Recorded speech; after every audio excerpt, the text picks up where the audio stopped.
Hello? Anybody there?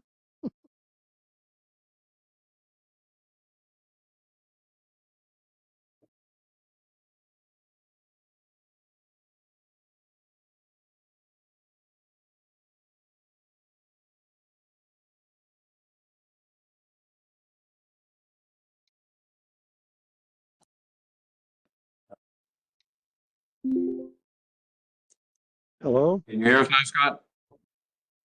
I can hear you. Okay, so you'll have to re-invite Jack because his phone is not, going straight to voicemail. We're in the middle of a 5-minute recess right now.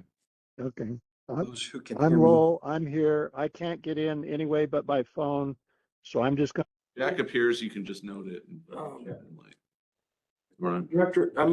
Chair Ulrich, we're into the consent items, and I think Allison can summarize what happened so far, if that's what.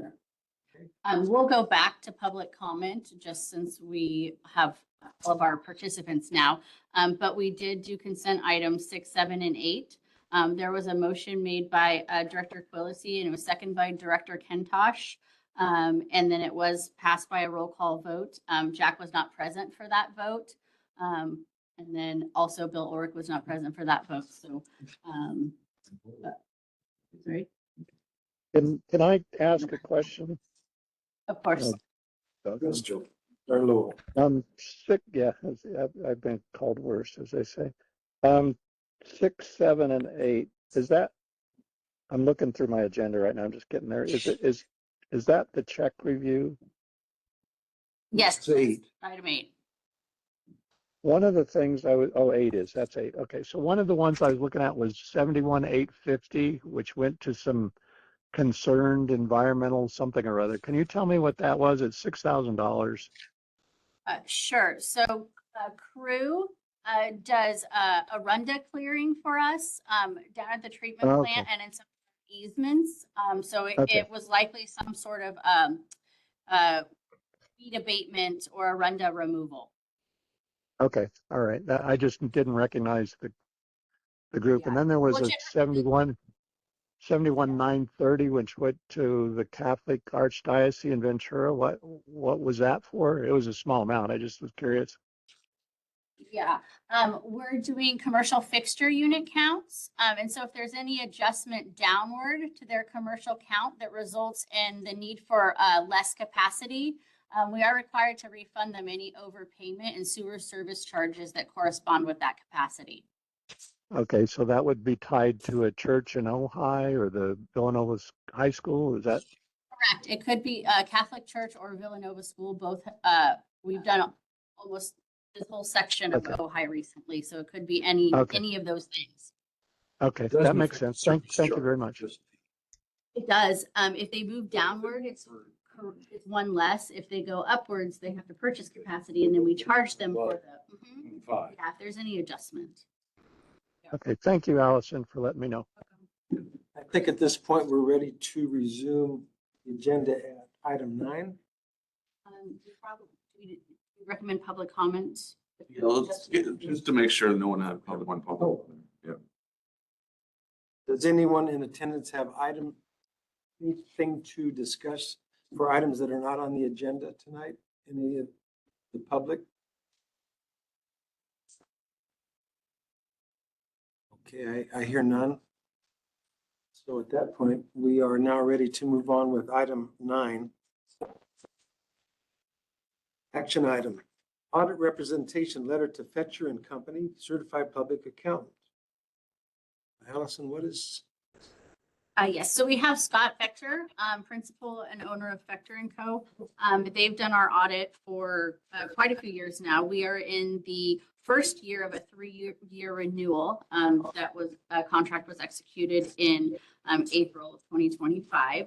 We just completed our fiscal year ending June 30th, 2025 audit.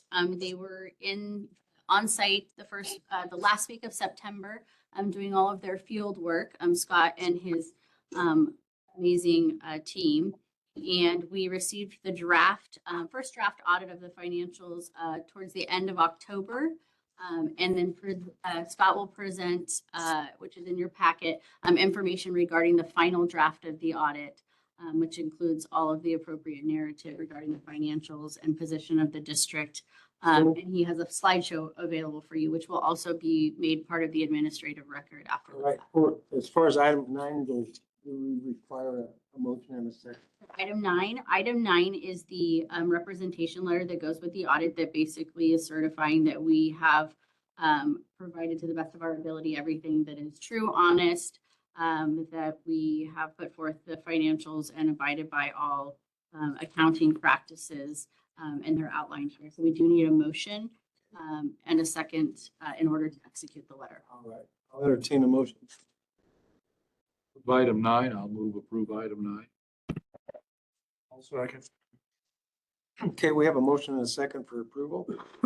Allison, please take roll. Director Kentosh, Yes. Director Quillisi, Yes. Director Reed, Director Ulrich, Yes. Director Martinson. Yes. I don't know, Jack. And I'm sorry, and then Vice Chair Burr. Yes.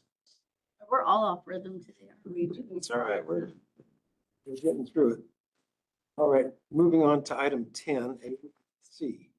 So Fiscal year 24-25 annual independent financial audit. And is this the portion of the program where Scott might want to make some comments?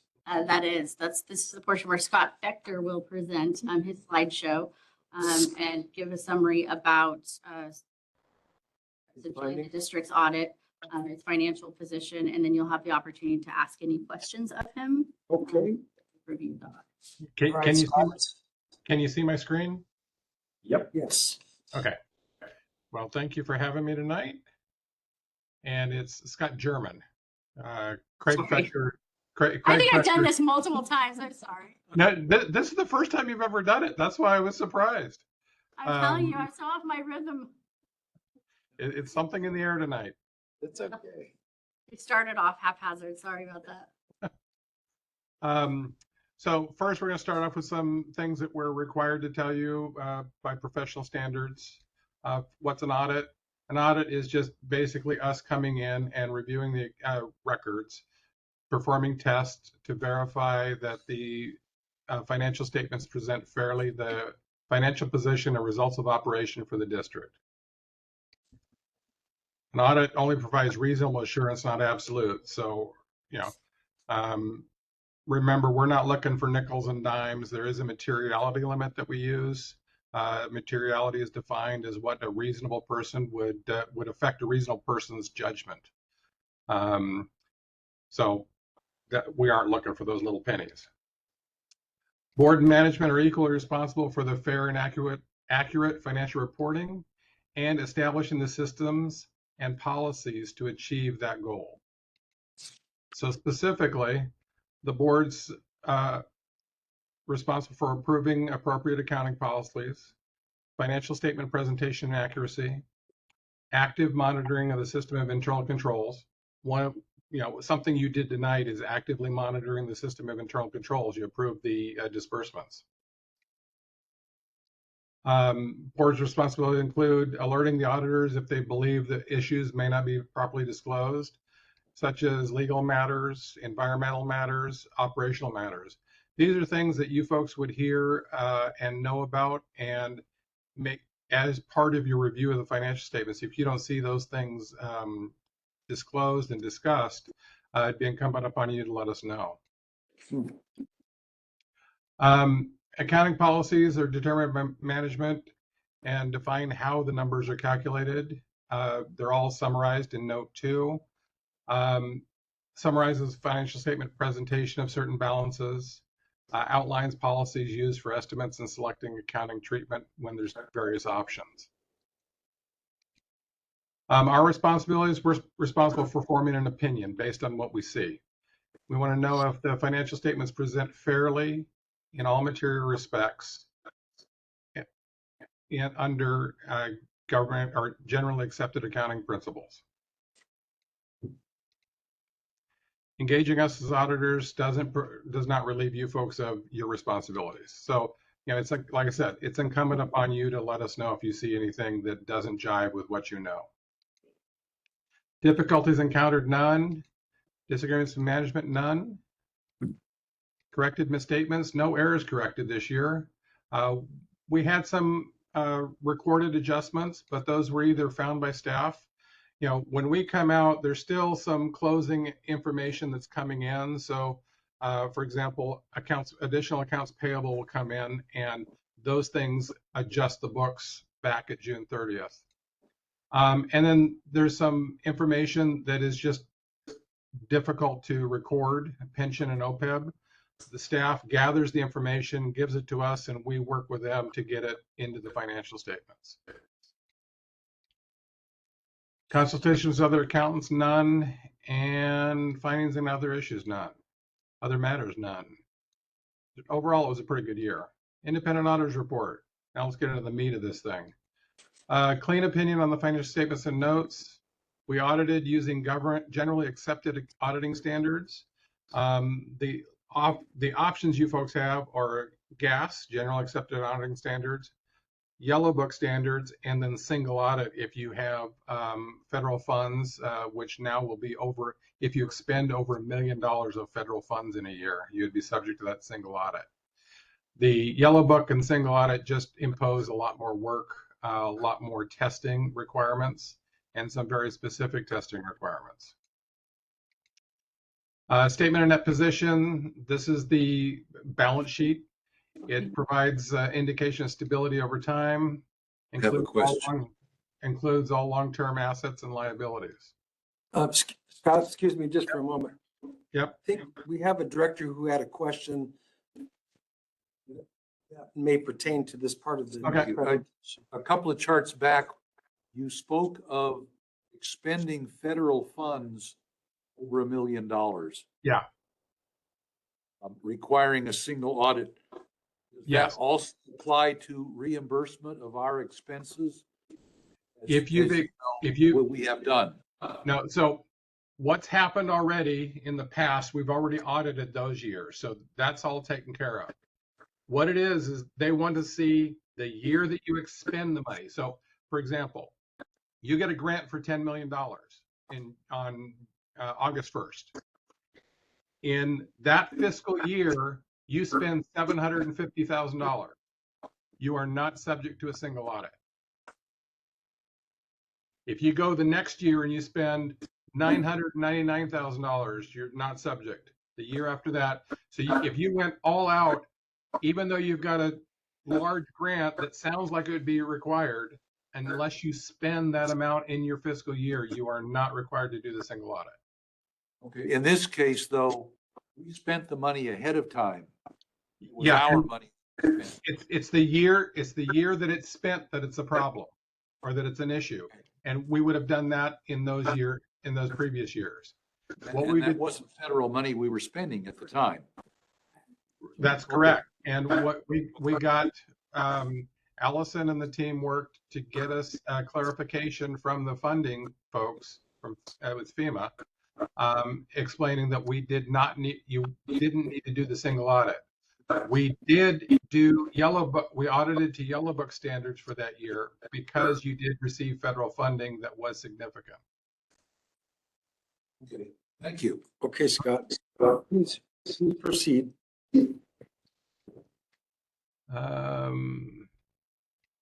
Statement activities, that's the income statement.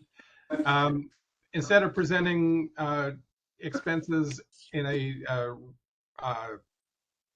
normal way, it presents it based on the various programs. So sewer, transmission, operations.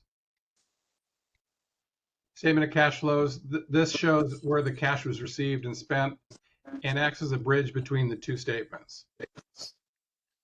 So you can see here our assets are staying fairly consistent. In 23 and 24, we had huge decreases, but that was from spending all the money for the FEMA repairs and the construction out at the plant. This year, it's kind of stabilized because we didn't have the big unexpected. We had what we were planning on. Other asset categories, there was nothing that was exceptional here. You can see the net capital assets keep increasing. So that means that you're building faster than you're depreciating, which, you know, with what you're doing out of the plant, that's to be expected. Construction in progress. You can see that we placed in service quite a bit this year, but obviously you still have quite a bit outstanding. Liabilities, again, nothing really jumps out at you to say that there's an issue. Your total liabilities are remaining fairly consistent. You know, they fluctuate, which is to be expected. 24, we had a couple big payments that were outstanding on the construction in progress. So that's why we had such the decrease. I'm sorry, 23, we had that. 24, we had the decrease as a result. Revenues, again, fairly consistent. Nothing that we were concerned about. You can see that operating revenue is staying, you know, right where you are planning it to be. The expenses, again, fairly consistent year to year. This is normal to have for you folks to have an operating loss because you do get the taxes and whatnot to offset. So you end up with an increase in that position from your investments and whatnot. Notes to the financial statements, summary of the policies, further explanations of the information there. New accounting standards that are going to hit us in the next couple of years. 103, and that's going to change how we do the wording for the MD&A. What the Government Accounting Standards Board wants us to do is have more explanation as to not just the amount that changed, but why did it change. So there's going to be some work to do in that next year. 104, there'll be some disclosures of capital assets. Basically, what they want us to do there is make sure that all of the assets that have been taken out of service and that are held for sale are reported separately. In the financial statements, we did leave off 104. I went ahead and added that back in, so when we do the final, there will be that statement added to the final draft. And the whole reason here is so that everything's clearer. I don't know that they've made anything clearer with what they're going to do, but we can hope. Scott? Yeah. Excuse me, just one more. We had a director question here. Sorry. Go ahead, Steve. Under 104, Yep. would we have to report, for example, that we traded in our GapVax truck while buying a new one? That disclosure of assets for sale? You're going to disclose that you took it out of service. So what they wanted to do is people had stuff that they parked over on the side and weren't using anymore. So what they wanted to do is instead of having that as in service, they wanted to break it out and show that separately. So if you took that back truck out of service, set it off to the side, weren't using it for a period of time, then yes, we would disclose that separately.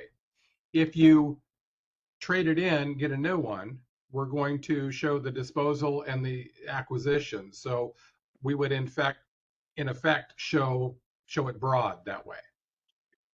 Thank you. Okay. And with that, I'm done. Pleasure working with your staff. Our staff kind of fights to come down there. So It's a good place to go. yeah. Thank you, Scott, for your. Like I say, we really look forward to that. And if you have any questions, I'm more than happy to take them. Director, questions on the presentation? I just have a comment. Oh, God, my mind just went blank. Every year when I listen to one of these audit presentations, I listen for the words clean audit. I'd just like to thank you, Scott, for using those words on your presentation. I think I may have thanked you last year if you're the same person that made the presentation last year, but I Yeah, guess we did. I was a lot closer to you last year. It was in the room. Okay, because I might have been calling in from Portland, Oregon. I'm not sure. Anyway, I just wanted to thank you for using those words so a novice like myself can understand this. You're welcome. This would be a perfect time for a motion. Director Jim. Nice segue. Okay, so I would like to make a motion that we approve the fiscal year. A, receive a verbal report. B, accept the full audit as meeting the contract requirements. Authorize a payment of any fees. Item C as well, direct distribution of copies to the state. So I can make a motion for item 10, fiscal year audit. Second. Very good. We do have a motion and a second for approval. Allison, please take roll. Director Curtis. Director Ulrich. Yes. Director Martinson. Yes. Director Kintosh. Yes. Pelosi. Yes. Director Reed. Yes. And Vice Chair Byrd. Yes. Thank you, Scott. Please thank Courtney and Josh, and thank you, Shailene. Thank you I so will. much. Yeah, thank you. And send us the state controller's report information. I just saw that those came out today. Oh, did you just, I sent it to you already. Oh, okay. Sorry, didn't see that. Thank No you. worries. Have a good night, all. Thank you very much, Scott. Okay, we can now move to. No Thank you. questions for me? Shailene for coming by. Good job. Everybody, You could have some Give a clean questions. up- You also at the table. you expect clean opinions every year. Good job. Expectation on it. Happy holidays, Shailene. See you next time. Happy Thanksgiving. Okay, let's see. We will now move to item 11, A, B, and C. Contracts number 20, oh wait. We started it. We did discuss this one briefly, and I don't recall if there was a motion or, Thank you. I think we should just redo it since we had okay. some people who weren't here. Scott, would you go down your actions that you took to bring us into compliance with this? Sure, yeah. So for your consideration here are two contracts with the architectural firm named Rasmussen. It is for after the fact permitting for two locations on the Tico property. One location is the CMU shop building that's to the back. That's the shop building that exclusively houses the collection system. It is not accessible to the public. We have to go in and do some engineering analysis on it. After the fact permitting is what the county is going to request. My understanding is that we had a private inspector when it was constructed, so we have a lot of this information, but it's still going to need to be compiled and distributed to the county in the after the fact permitting. What it does also include is the omission of an ADA access path back to that shop. The access path is probably in the tune of $25,000. And it was my suggestion that the county consider not installing that access path. It seems like a poor use of resources if it's not required. There is provisions within the building code that allows public entities with certain locations such as catwalks, maintenance buildings, or not maintenance, but engineering buildings that not have to meet the ADA requirements. So I had a meeting with the building official, and the building official agreed to accept the set of plans presenting that without that ADA access. The other contract is for the front office, and that is to get an ADA access ramp to the front office, to make some modifications to the entranceway, to make some modifications to the kitchenette area, to the restroom, meeting ADA requirements. Need a ramp right here where this step is? I don't think we do. So what we have been looking at is providing alternate access through these doors through here. I think it's going to be a difficult improvement to have a ramp to go through there. I think we have an ability of perhaps moving that fence around a little bit and providing a path of travel diagonal through here to these doors. The ramp has to be only of a certain angle as well, which makes them long ramps typically. Are there any other direct questions or comments on item 11A through C? It looks to me like the numbers are a little bit on the high side for these. Is that a county factor? Having to deal with regulatory issues? It may, The size of the projects don't seem to warrant that much. I don't know. I think part of it is frankly the unknown on behalf of the architect. I did talk to him. There's a large unknown, and I think there may have been some discussions between the county and the district when it was self-permitted versus now that it's been agreed that the district doesn't have the ability to self-permit it. And so I think the architect may be just hedging their bets on any additional costs that may not be foreseen. It's going to be a T&M contract, isn't it? It's gonna be a T&M contract, yes. That was my question. That's right. Yes, it's a T&M Do you have contract. any idea of how much the construction is? Because we're going to come back and have to approve construction at some point. I don't have an idea at this point.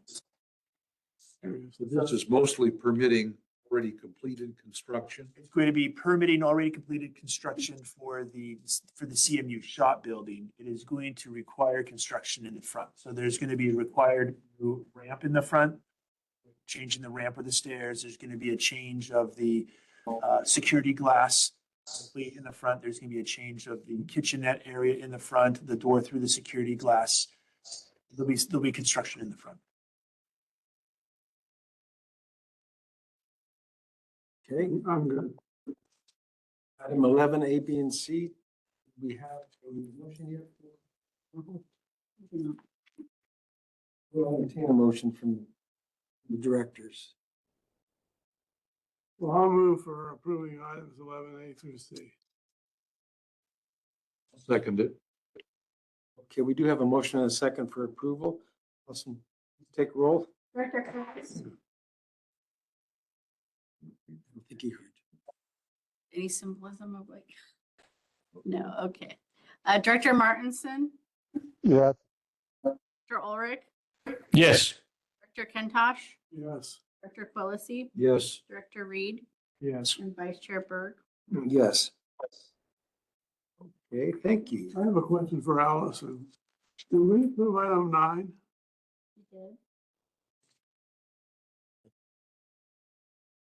Okay, moving on to items 12 through 17, receipt and file. Does anyone have any comments to make on any of the items 12 through 17?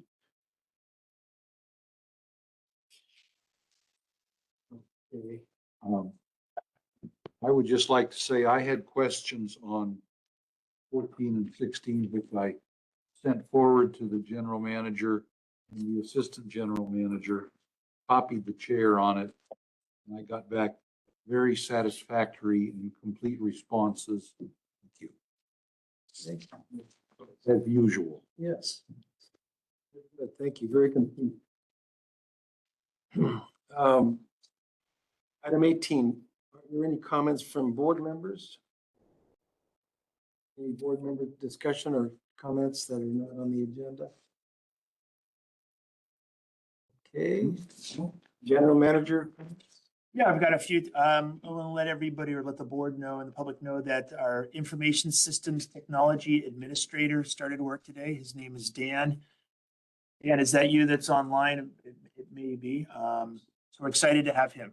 So he's going to be working in Yan's office. Yan's going to be training him, and we're going to have a great opportunity for some overlap in training. Welcome, Dan. Welcome aboard. Welcome. Pretty soon he'll have a BMW.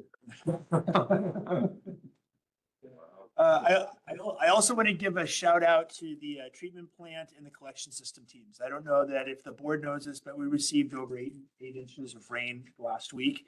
That is quite, it's in essence, it's half a season of rain in, a few days, right? The teams, they performed outstandingly, both in preparation, so there were no issues. There were no problems at the treatment plant. There were no problems in the collection system. And so a shout out to them. I also want to give a special shout out to Matt. Matt was on call. He did spend the night down there at the treatment plant. We did use it for for about a 36-hour period during the biggest rains. As an aside, it rained enough out in Camarillo where I was receiving phone calls for people trying to get a hold of Camarillo staff because that much water was coming down in the county. And so it was great to see that the staff performed so well. I also want to give a quick update on construction. So are doing the cured in place pipe, the CIPP in Kunkel Creek and in Ojai. They wrapped up Ojai today. They're going to have to go back and Pleasant. no, Mountain View. I think they're on Mountain View today. They're going to have to go back. The rain did slow down the team somewhat in Kunkel Creek. They're going to have to go back to that. They're off for the rest of this week. They'll be going back, and then they'll be wrapping up Burnham Road also. The rain also somewhat affected some work down at the treatment plant. It was more forecasted, and it wasn't worth them coming in between rain periods. And so the fine screen and the re-roofing at the MCC building are going to be start up next week. Okay, thank you, Scott. Very complete. Any other final comments from anyone? Question for Scott. When you get 8 inches of rain at the treatment plant, how much of an effect does that have on mix in the big beds? Seems to me that, I don't know how, 20 feet deep? So 8 inches is, less than 5%, but the bugs are pretty sensitive, I think.